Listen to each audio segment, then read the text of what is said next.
Welcome back. Another episode. I am prepared for all eventualities. Heroes of the Storm. Let's do it. Today we're playing Zeratul because I was having absolutely no success playing any other characters on this fine Storm League day. Zeratul is not what he appears.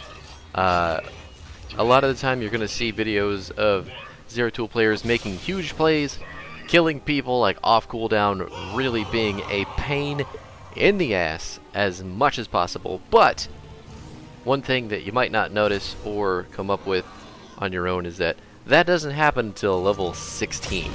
So we're going to get into that today, figure out this character. The comps: Asmodean, ETC, Zeratul, Alexstrasza, Falstad versus Mal'Ganis, Hanzo, Garrosh, Sylvanas, and Anduin. Right off the bat, Asmo eating a metric fuck ton of damage and becoming first blood. Real impressive stuff there. We're dumping some pressure onto the Hanzo just to make him get the fuck out. Now, that being said, seeing as how we're only level 1 and we have 15 levels to go before we can actually do something, we're going to go soak. We are going to kill minions into the bright blue yonder. So, I've got to be honest with you, playing Zeratul in the first 15 levels is rather boring. It does some decent damage. And things are not as much fun as you would think that they would be, playing a character that can like pretty much blink 5 billion times and do a whole bunch of damage. But at the same time, Zeratul is very good at soaking. He is very good at interrupting rotations. He is very good at just being safe. Ooh, the double tanks up in the top lane can't really do anything, can they? Because I can just poof, and I'm out. At level 1, we did take Greater Cleave. We are going for the full Q build with Zeratul. We're going to be taking Void Prison at level 10 because it is the best ultimate in the game, bar none. No contest. Everything else fucking sucks compared to Void Prison. And the fact that that is so undervalued, honestly, is kind of a mystery to me. Gonna pick up the Globe.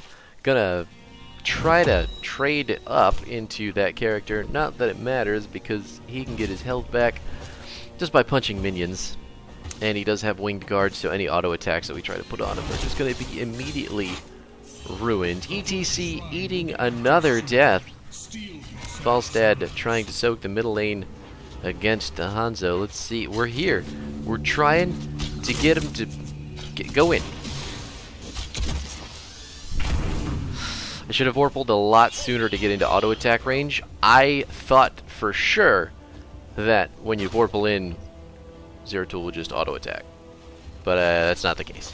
So we're going to come over here and help Falstad. I'm not sure the enemy team knows he's here, but I don't want him to get caught.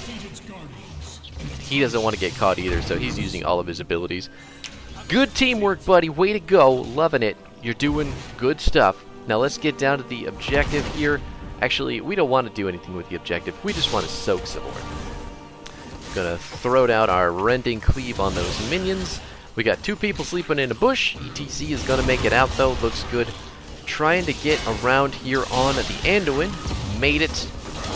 Managed to get an auto attack onto him, but oh god. Got the dragon popped. We are in it. Flinging some Qs. I just want this globe. Doesn't look like I have enough time. Put the Vorpal onto Anduin. He's gonna die. Way to go. And Falstad dies in the back, but he also takes out the Sylvanas, which is just fine trading with me. I am just gonna come up here and try to help kill these while my team does the Soaky on the objective thing. I'm gonna do the Soaky in the lane thing and try to make sure. Hanzo appears to have completely given up on the shrine, which is fantastic for us because this should be free as hell. Gonna go pick up the tap. I'm gonna go to the top lane, soak some more minions, do some more stuff, and then let my team push with the Immortal. It's nice and easy. The whole battle strategy for Zeratul is to soak, and then hit 16. And then everything's fine. You're going to win because you're going to be doing such an extreme amount of damage in the late game that the game's basically over. ETC dying to the Garrosh. Not sure how that happened. They do have the Punisher down there, so... Looks like Hanzo opted to stay up here instead of helping clear with his ranged damage. Interesting.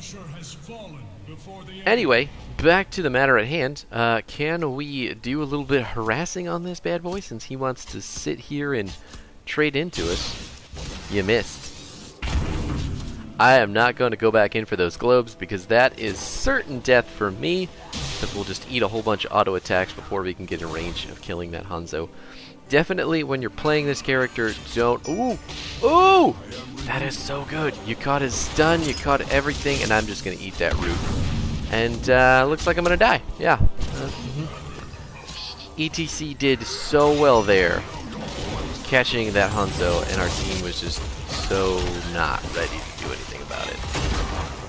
And he's going to die too. That's really sad, actually. When you see your tank stun a person and, you know, in general do really good things, you want to be there to help them. So that's the thing. I don't know why everybody and their grandmother is going full W build with Falstad. I mean, in this specific case, it's fine because I'm the one that's going to be soaking the off lane. But typically you're going to take Boomerang because there's no way in hell that that W talent beats Boomerang in clear. It's doing more damage, sure, but at the end of the day, when you're using Wingman, you're going to be doing fucking astronomical amounts of damage anyway. So, who cares? Like, it's just, I don't know. I don't think it's good. I don't think it's good. In this situation, it's probably okay because it's giving, oh, don't die. In this situation, it's probably good because it's mitigating some early game weaknesses for Falstad. Hey! Vorpal Blade. But, yeah. Now we're talking about Zeratul again. Looks like there are 4 people. Do you see it? Okay. Yep, there's a Void Prison. There's a stun on 4 people. ETC knocking everybody out of the laser. Super cool stuff there. Loving it. Wow. Unfortunate. Still going in, trying to get as many Qs as we can without taking a whole bunch of damage. We don't have the most life in the world. Anduin going to die. Garrosh is going to be next. Falstad sleeping. Mal'Ganis down. Got 3 people with that trade. Can you believe it? Oh, yeah. No, that W was wicked bad. Like, if you are playing ETC and your immediate reaction is to hit W after your Q, you're doing it wrong. Don't do that. Hold your W. Your stun is all the ability that you need. It is actually fucking broken how good ETC's Q is, but so many people make it useless by hitting W right after. Like, Falstad had a clear shot on 4 people with his ult, even though it's a bad ult, that it should have just been instantly deleted, but ETC saved everybody. Not sure why I blinked onto a tank there. I saw the Vorpal on Hanzo, so that's a little bit strange to me. Actually, I want to go back and look at that, because what did I... See, he's got Vorpal. Oh, I hit my W instead. Garrosh walked in front as I was trying to W onto Hanzo. And then when I thought I was going to Seeker onto Hanzo, I actually Seekered onto Garrosh. That is unfortunate. Asmo not being able to secure any kills. That's kind of sad too. But we should still get the free objective. So no big deal there. Here's your talent so far. QQ, Seeker in the dark, and then Void Prison. Seeker, I am not especially good at, but once we get the aim down on our W, it's a very, very, very good mobility tool, as long as you can land it.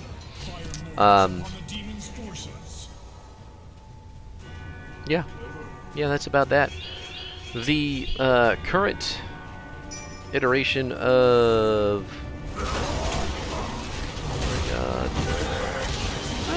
Oh god! Everyone's dying! I don't want to be here. I was just here to get the Anduin kill. And we're gonna Void Prison 2 people in the back so we can get away. And then we're gonna leave. We're just gonna leave. Because there's no point in staying. Oh my god.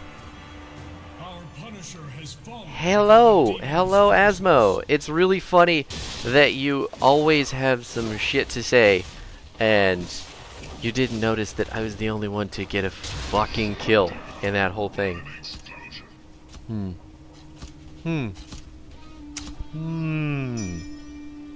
It's hilarious. Let's run at that fort and die because the enemy team's got all their cooldowns. It's funny stuff. Anyway, back to the matter at hand. We have 3 levels to go before we start dealing ridiculous damage, and we don't have to keep arguing with an Asmo who doesn't know what he's doing. Clear that out. Sylvanas is in the top lane right now. We're probably going to go up there and deal with her. Looks like Falstad is going to fly in. We're going to try to get this kill. In the bush he goes. Can we do it? Nope. She's trying to bait the switch. She's dead. Sorry, buddy. That's not how that works.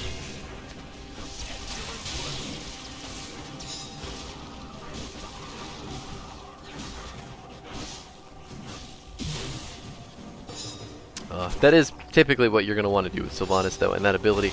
Everybody's going to be looking for you to leave through your E, so you just kind of want to juke them by not taking your E and going the opposite direction. If you can make people think you're going one way and they actually respond to it, at that point you're going to be achieving ultimate level of jukeness. See, just like that. Oh, Jesus. I've been rooted. I'm asleep, but it's only the tank and the healer, so I don't actually care about dying. We're just going to walk away. Everything's fine. Everything is A-okay. Now, we have 4 people down there in the bottom lane. I mean, the bottom middle lane, I guess. They're not all in the bottom lane. Here comes the enemy team, though, trying to engage Big Arrow onto Falstad. He is asleep. He is mind-controlled. He is going to live? What? Dragon interrupted. Alex Straza going to die. Real sad stuff there. Now we're in. We have stopped everybody with the Void Prison. That was 3-man. We are currently 16, so we can do damage. But I think... Did Mal'Ganis just trade his health with Hunt? I don't know. I think he just tried to trade with Falstad, and he was higher than Falstad, which is funny. But, anyway, we're 16. We can join fights now. We can hurt people.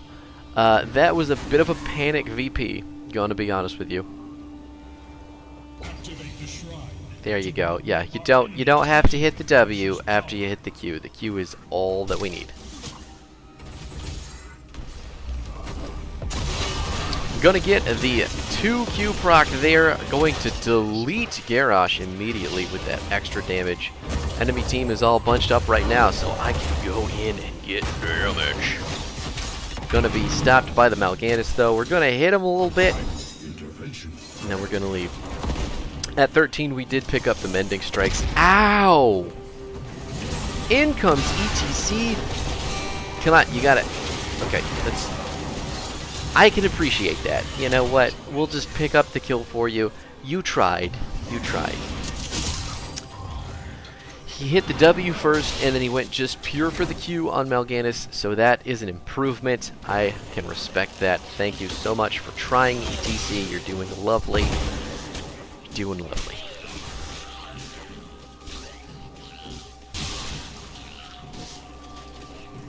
So, I mean, at this point, there's not a whole lot left for us to do but keep soaking and just clear out these minions. 3 to go, 2 to go, 1 to go. Nailed it. Now, the whole purpose of this character has been achieved. Level 20 is icing on the cake, but level 16 is where his insane amount of DPS comes from. So as long as you're hitting 2 people with your Void Slash, your Q talent, you're going to be absolutely destroying damage. Ow! That fucking arrow saving the lives of 3 people on the enemy team. Actually brilliant. Big Q coming down to see if we can get, couldn't get 2 people with that. Unfortunately, Garrosh just out of the way. Punisher jumping on 2. Looks like Mal'Ganis is the next to die. Garrosh goes shortly after him. And we're going to take the Vorpal kill on Sylvanas. I'm going to get Hanzo too? Yeah. Hanzo down. Suck it. And now we just win the game, because this is how this works.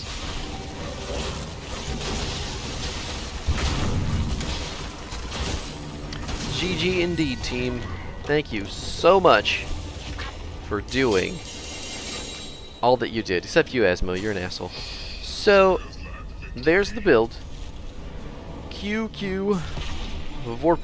Seeker in the Dark. I can't believe that shit. He's just a stat wagon, so he gets whatever. Stop validating people, Blizzard, especially when they're assholes. 13 was Mending Strike. 16 was Void Slash, and 20 would have been Shadow Mending to get healing on our ability damage. So, yeah. Void Prison is going to set up your Q perfectly. It's going to set up your team perfectly. The enemy team was clumping together like a motherfucker, so we had plenty of opportunities to just run them over. It's pretty cool stuff. Yeah, these are such basic abilities, I don't think they really warrant any explanation. I mean, one just does extra damage, one makes your cleave bigger. Zeratul is one of the original heroes from the game, so he's way back from Tech Alpha, very, very first iteration of the game, which is why he still has some of these talents that are very, very basic. Harken back to the days of old. So thanks for watching. I hope you enjoyed it. We've got one more coming up tomorrow for you, but apart from that, have yourself a fantastic time, and we'll see you in the next one.